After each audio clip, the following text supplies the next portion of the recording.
Hi guys, welcome back to my channel. Welcome back with Boss Beauty. My name is Olatejubelo if you're new, and if you've been coming all along, thank you so much for staying. Thank you so much for watching. I appreciate you all. And you know, like I've said in my previous videos, that now that I'm at home, that I'm self-isolating, I'm gonna be giving you new videos left and right, so you have to be ready to take it, because if I don't give you can't take it. So yes, today I've got I've had some requests from my followers on things that they want me to do, so I decided to do one of the requests today, which is literally the basics of makeup, literally tips. So to start with my tips, I'm gonna be showing you different things, but to start with, I'm gonna start with the brushes. For you to be able, I actually say this statement a lot, and I'm sure if you've been watching my videos, you're probably used to that statement now. For you to have a flawless makeup application, then your instrument needs to be intact. You need to have the right instrument. Without the right instrument, you can't have a flawless face.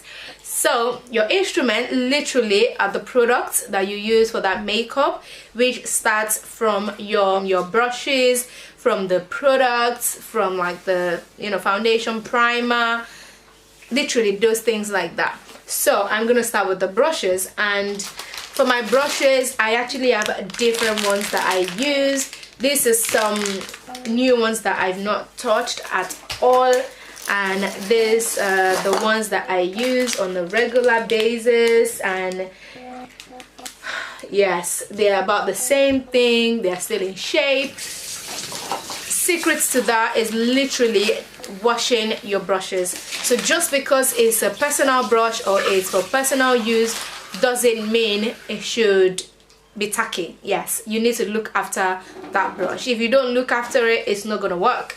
And it doesn't mean buying the brush and throwing it away. No, you need to actually wash it. So you need to look after it. You look after your brushes like you actually look after yourself.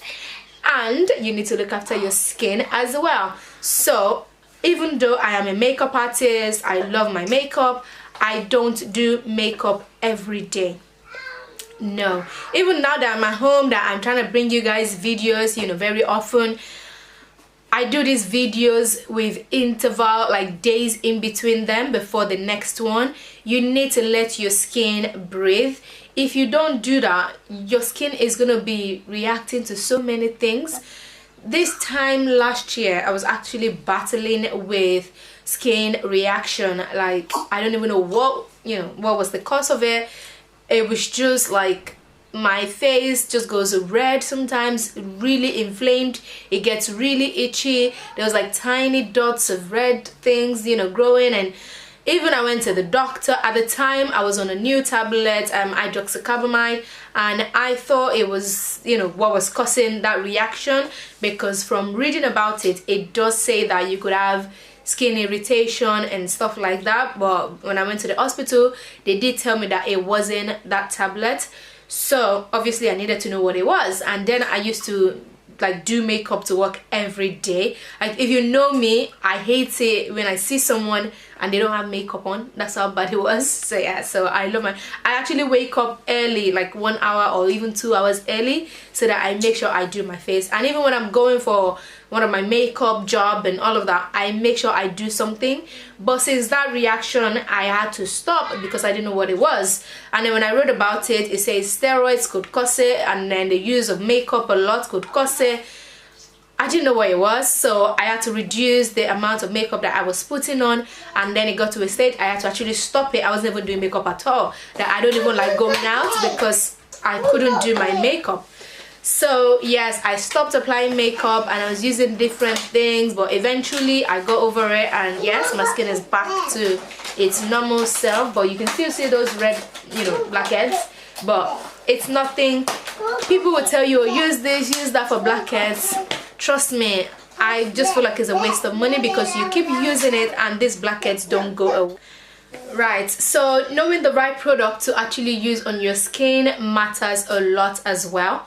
So when I wash my brush, the dirty ones, the ones that I actually use for liquid foundation, what I tend to do is I use detergent to take off that dirt first, and then to be sure that what is actually going on my skin is safe for my skin and for my clients, I go in with this solid brush cleaner from Makeup Revolution.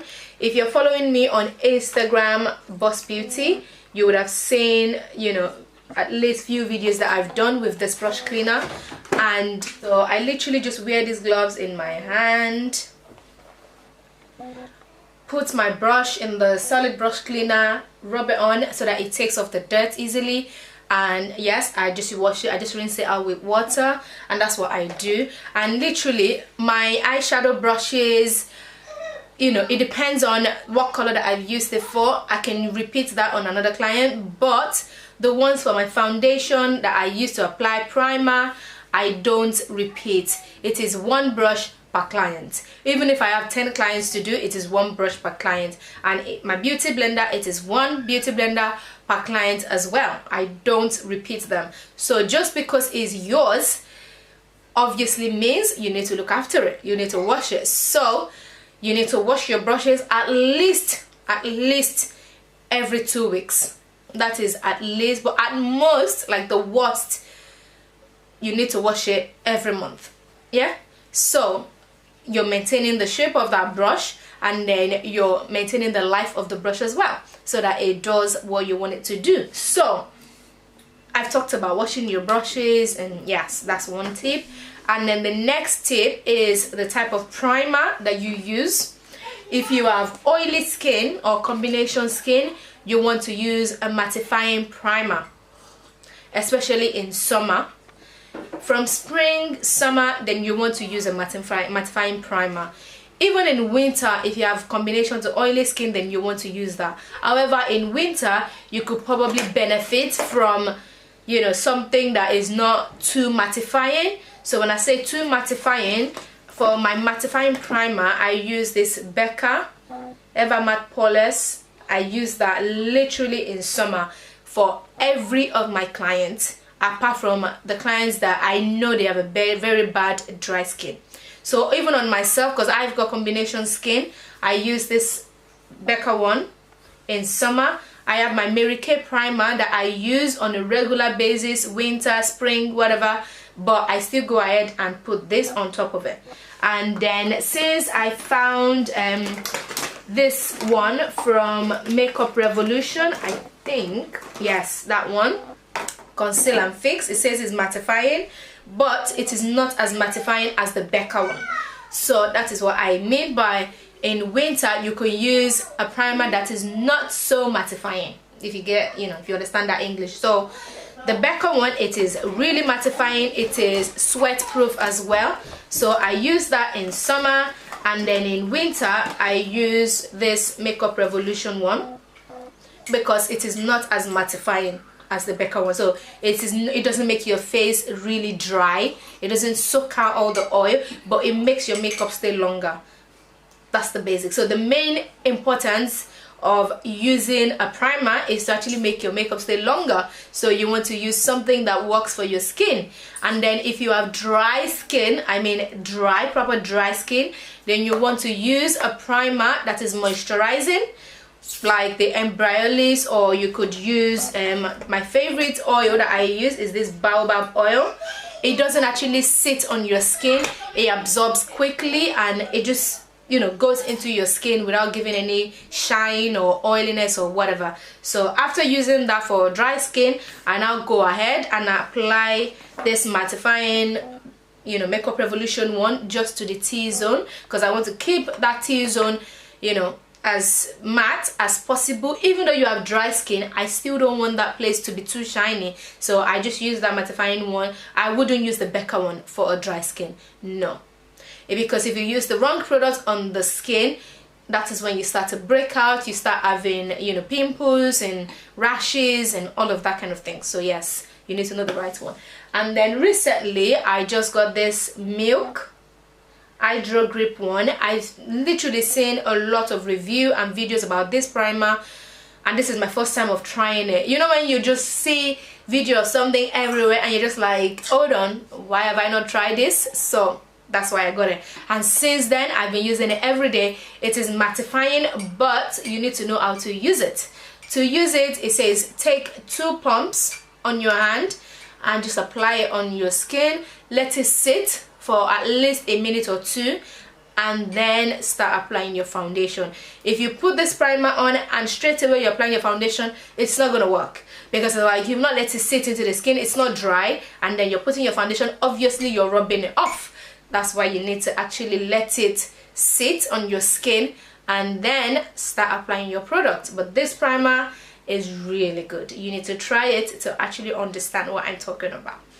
So I haven't talked about that. You now go ahead and start applying your foundation.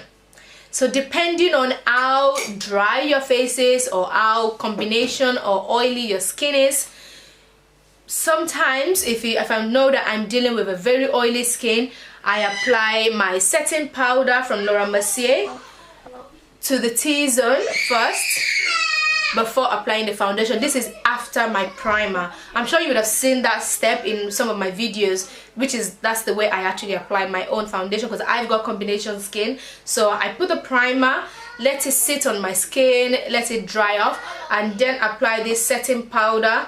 It is a translucent one, literally just white. This, you can use your Sacha Buttercup, you can use your Ben 9. You don't have to use the Laura Mercier. It could, whichever one that you use on a normal day, just stick to it.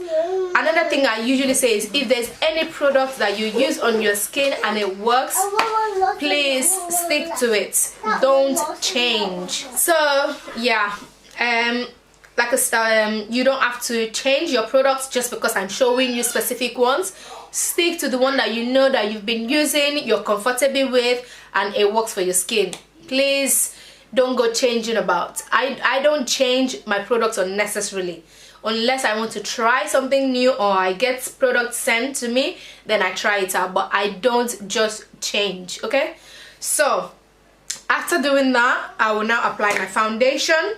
For your foundation as well, you want to make sure you're using the right one for your skin type. You have matte foundation, you have luminous foundation, you have velvety foundation, you have BB cream.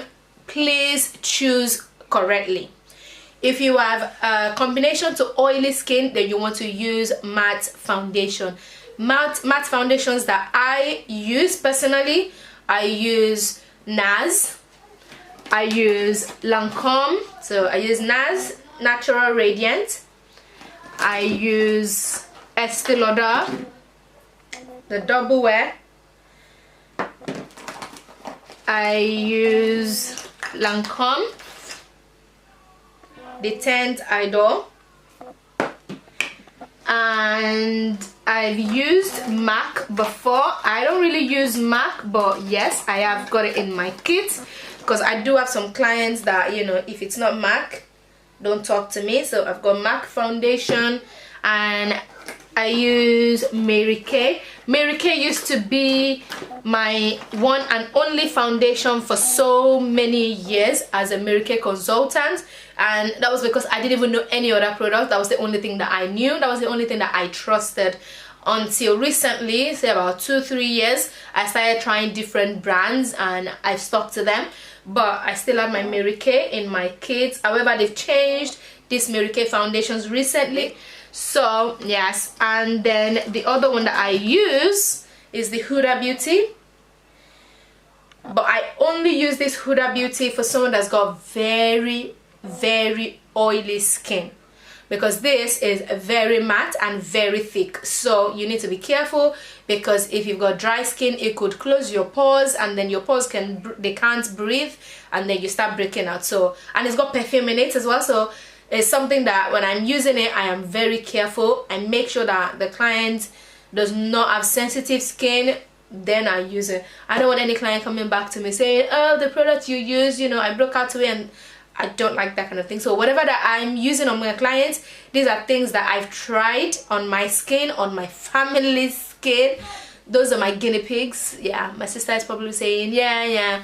So yeah, and my mom as well. And my current favorite foundation, before I say it, I know you guys already know, is Juvia's Place. This is velvety matte finish. It's not drying, it's not oily, it's in the middle, so I love it. But I always miss my foundation, so if I'm not mixing these two, then I'm mixing this two, or I'm mixing this two. So literally I mix, but I mix matte foundation with matte foundation, not with oily foundation. And just let you know, I actually don't have any luminous foundation in my kit, and this is just because I want to be on the safe side. I want to make sure that my clients have the, you know, that their makeup stays as long as possible. I don't want to use it now and then they're calling me saying, oh, the foundation is washing off. No, so I tend to use this mattifying product. But like I said before, this matte foundations, they have grades. They have grades, so you have the very matte one, and then you have the not so matte, you know. So, you know, depending on how the skin is, then I choose which is the right foundation to use. But the primer, if you're using a mattifying primer, then you need to use a matte foundation. If you're using a luminous or moisturizing primer, then you need to use a luminous foundation. That's how it works. You can't use a matte on a luminous, because it's literally you putting oil on dry. That's the way it works. So obviously it's going to, you know, sweep it off, so it literally lifts it off the skin. So those are like the basics of your makeup application. And another favorite product that I have is this setting spray, which after even applying my foundation, obviously everybody knows that your setting spray is after you finish the whole makeup and then you spray it on. I use this even after applying my foundation, before doing my concealer. Yes, I use my setting spray, and I just literally, me doing it in between is just to make sure that that makeup stays as long as possible. So thank you guys for watching. I'm going to stop the video here. I don't want to bore you guys so much, and those are literally the main parts of makeup. If you can get this few bits right, then trust me, all the eyeshadow, all the highlights and all of that, they are not necessity, but some people cannot do without them. So it is up to you where you want to stop with your makeup, how far you want to go with your makeup. But for now, that's going to be the end of this video. Thank you so much for watching, and please keep the requests coming in, and I'll be sure to give you answers and do my best to, you know, explain them all as I can. So yes, I will see you next time in my next video. Bye.